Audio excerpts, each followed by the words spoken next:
Salutations and welcome. Today we are in Vergil's first Ecloga and the line number, 20. We got 1920 following through there. You may note, paying attention to the previous one, that there appears to be a slight difference in line numbers. But first, last time in Vergil's Ecloga.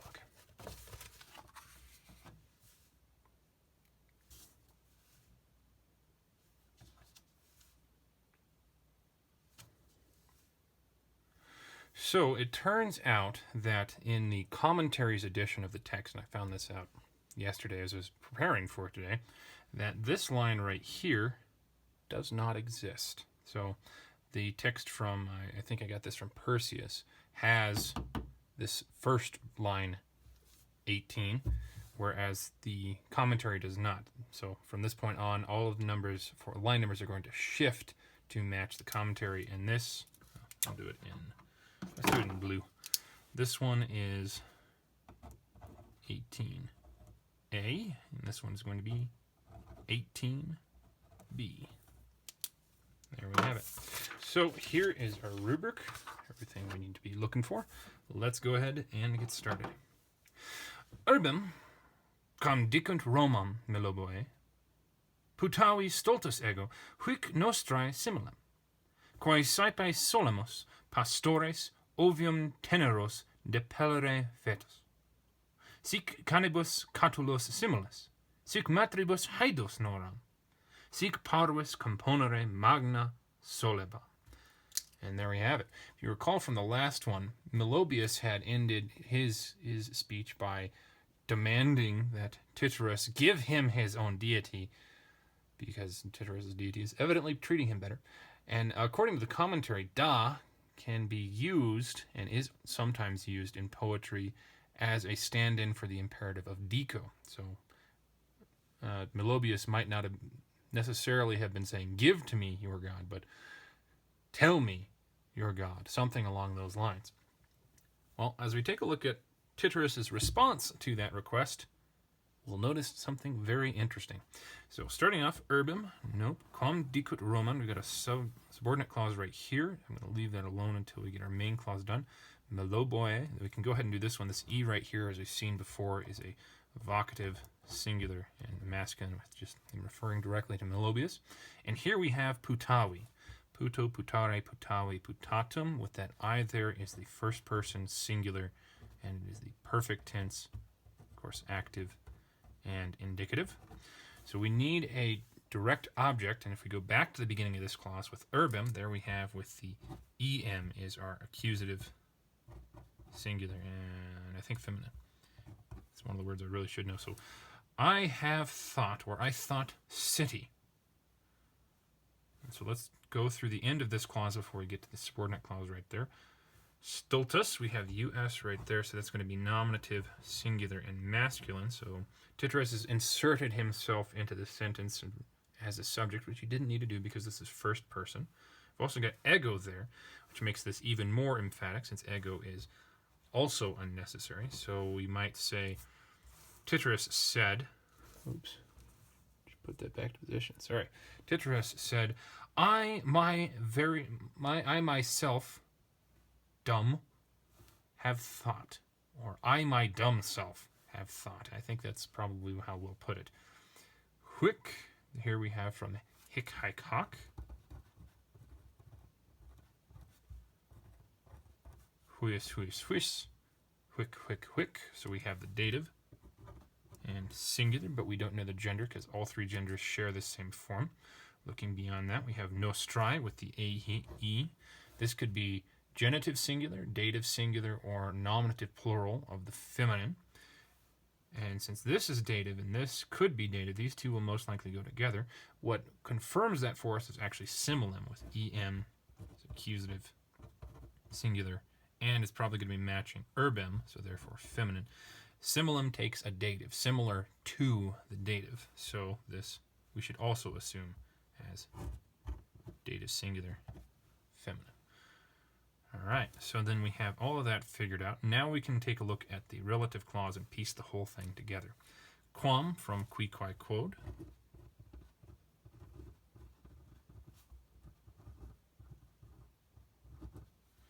This one with the am is our accusative singular and feminine, confirming to me that my memory of verbs was correct. So city, which, dikunt, int right there, dico dicere. So this is going to be third singular present tense. It is active and it is indicative. Romam, another accusative singular and feminine. So then what we have going on here between the two accusatives is we have a sort of predicate situation. They say, which they say is Rome, and we would assume a essay to be in there. So maybe even, yeah, an indirect statement would be a decent way of describing this. So insert essay right there. Okay, so then we have, Titra says, the city, which they call Rome, which they say to be Rome, Melobius, I, my stupid self, have thought similar to this one of ours.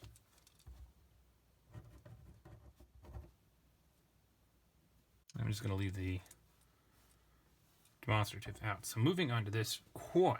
Now looking at koi, my immediate thought when I was first reviewing this text before I even did the first episode was, what is that? Fortunately, there was an explanation in the commentary, and koi can be one of two things. It could just be QUO, the ablative singular masculine or neuter, or it could be CUI, the dative singular for qui quote. It's archaic and used in Vergil's poetry. I think in the first Ecloga we have 2 or 3 instances where it's cui, and 1 instance where it's quo, but we'll come to those when we see them. So that's another verb. We'll come back to that. Saipe. Solemos. We've got mus right there for a first person plural. I'm too used to writing singulars. And this is present tense, and it is active, and it is indicative. It means we are accustomed. So we want a infinitive. We are accustomed to infinitive, a direct object. Koi is not the right case, whether it's kui or quo, to be the object of that. So we'll have to come back and figure that out later. Pastores, we have es right there. That could be a accusative or a nominative plural masculine for shepherds. If it's a nominative plural, then it's just the subject of the sentence, and we know that Tityrus and Melobius are a form of shepherd. Forgetting now what we've already translated. I think one of them is actually a cowherd, but whatever. All right, ovium, nope. Teneros, nope. Depellere, here we go with our re, so that's going to be a present, active, and infinitive. And then this word has a number of different meanings. Basically just variations with a preposition from the da prefix right there. So it's to drive, pello, to push, to drive, to force. And then da would mean down from, away from, out from. And depending on what the rest of the sentence is, we'll figure out which one of those prepositions will work best. So we are often, saipe often, we are accustomed to drive somewhere shepherds. Now that doesn't make any sense because they are the shepherds, so it's more likely that they're going to be the subject. So let's take a look further. Ovium with right there. That's going to be a genitive and plural feminine for dames or sheep. Teneros, we've got os right there, so that is a accusative plural, and that is masculine, but it's an adjective, and this one means tender, delicate, or soft. And then at the end of the sentence we have fetus, and fetus, there are 2 different forms of fetus. There's the noun fetus, which is a 4th declension noun, and then there is the adjective fetus, which is fetos, feta, fetum. The adjective means pregnant, and then the noun means baby, and the baby can refer to one that is either still in the womb or one that has been born and is very young. So with the us right here, we've got our plural subject. We've already got a word for our subject, so this one can't be the nominative singular of the adjective. So instead, it has to be the accusative singular of the 4th declension. Sorry, accusative plural of the 4th declension. And of course, masculine. I don't remember because fourth declensions are kind of sneaky that way. Well, masculine is the generic when neuter is not being used as the generic, so it's probably going to be that. You would only assign, well, not assign, that's stupid. You would only put the gendered female or gendered male adjectives with it if you knew the biological gender of the actual baby being referred to. Oh, and well, of course, looking teneros, we have the OS right there, and that's masculine, so this one's going to be masculine. So yeah, teteros here is using the masculine generic. Okay, now we can start piecing this all together. Ovium is going to be owning teneros, not pastores. That wouldn't make any sense. And so the last thing we need to figure out is koi. If it's QUO, then we have an ablative, and it would be by which often we are accustomed.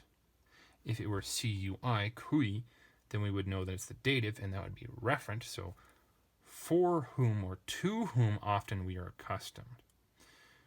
And then that would be to drive the direct objects, the babies of the dames for our city. And I think the CUI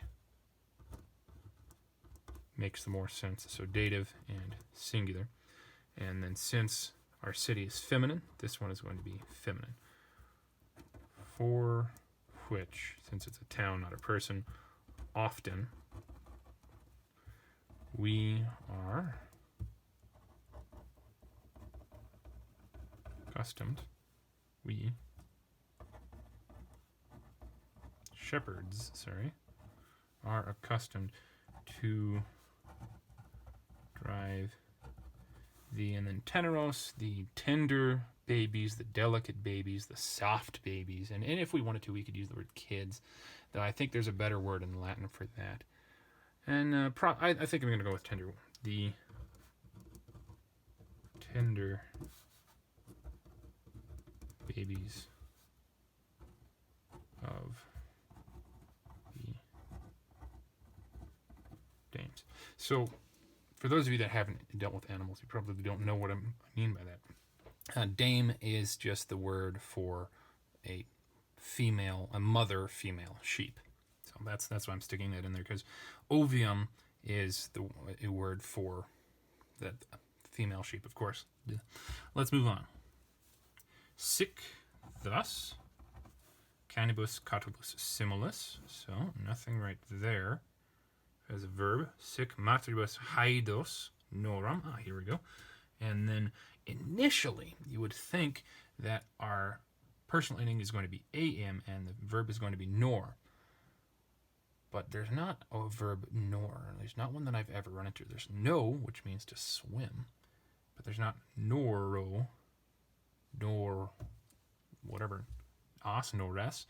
Now, what we have actually going on here, the commentary thankfully told me, I would have been completely lost without it, is that there is an E missing as part of our personal ending. So we've got the ending eram, but we've also got a V before that E. So our stem is nov. So then that means that this actually comes from nosco, noscere, novi, notum. And so we've got the third principal part here, and we get noveram, and the E and the V contract so that the verb is smaller. Now, a funny thing I learned about this is that Cicero, Cicero if you prefer, hated this idea. He hated these contractions that were appearing in Latin during his time, and he claimed that they weren't a big thing. But then we come to Vergil in the time after him, and they're popping up more and more and more and more. And I think this another one of these appears in the 23rd Psalm, but I don't remember which line it is. But it's you still have the perfect sequence of tenses ending, but you've got, I think that the stem contracts into a present. It's something that you should go look up, see if you can figure out which one it is, and remind me about it. So noveram, nosco, I know.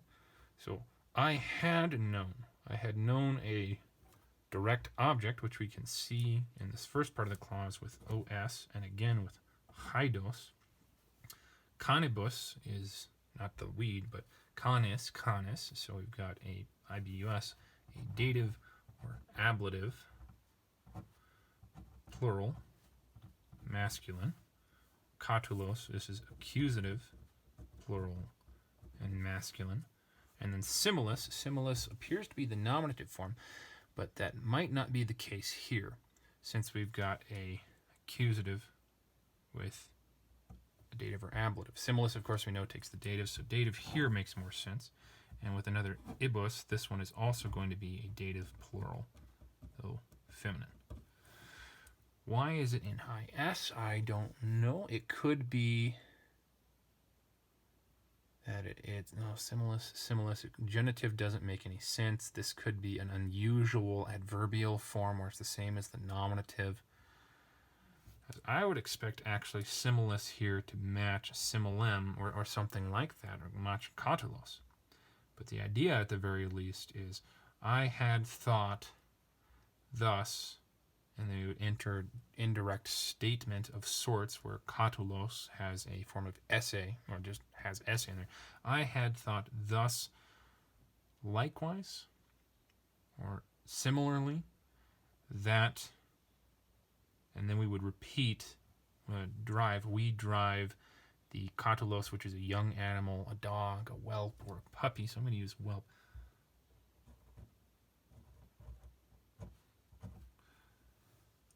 And thus, likewise,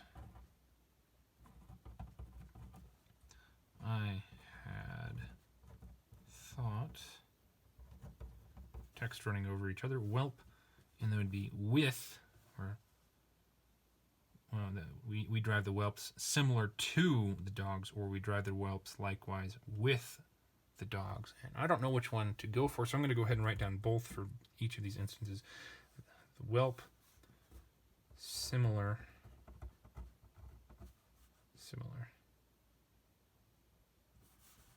to the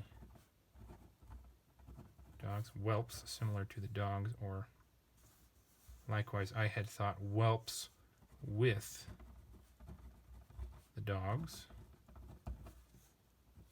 Thus the haidos, and haidos is that's the word I was thinking of when looking at fetus earlier. This one does mean kid or baby goat. Thus, kids with mothers, or thus kids similar to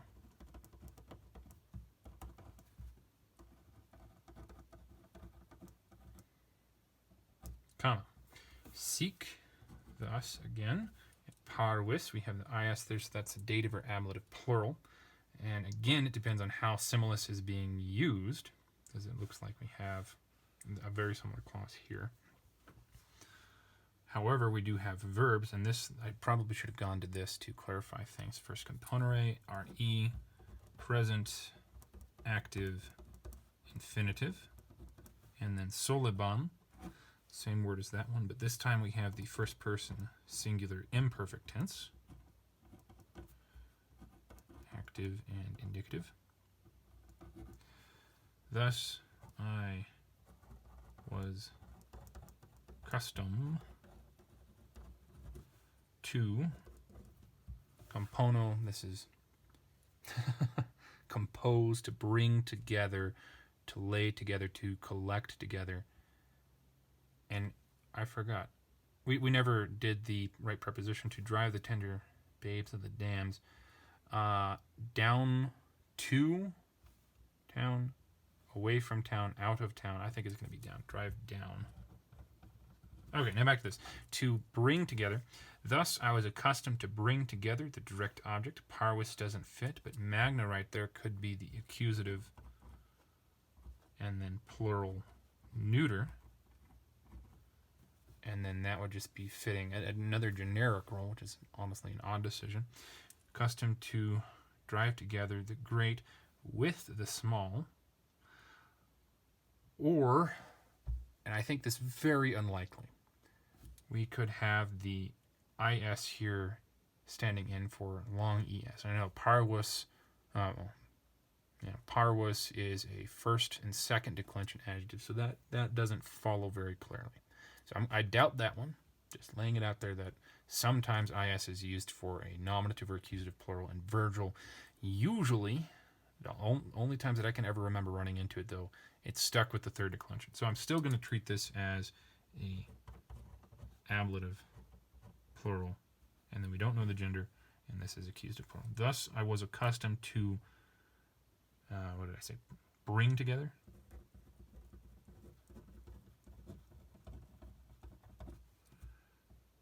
The great ones